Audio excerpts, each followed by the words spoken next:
గుత్తి వంకాయ curry taste వచ్చేలాగా వంకాయ కర్రీ ఇలా ట్రై చేయండి. 1 టేబుల్ స్పూన్ ధనియాలు, 1 టీ స్పూన్ జీలకర్ర, 1 టేబుల్ స్పూన్ నువ్వులు, కొద్దిగా మెంతులు, పచ్చి లేదా ఎండు కొబ్బరి ముక్కలు వేసి దోరగా ఫ్రై చేసుకుని చల్లారినాక మిక్సీ జార్లోకి వేసుకోండి.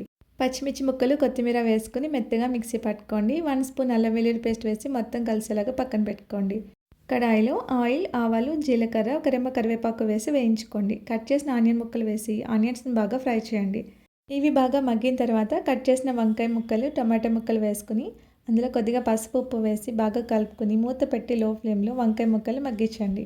వంకాయ ముక్కలు బాగా మగ్గిన తర్వాత ఒకసారి బాగా కలుపుకొని మిక్సీ పట్టిన మసాలా పేస్ట్ వేసుకుని సరిపడా కారం వేసి బాగా కలపండి.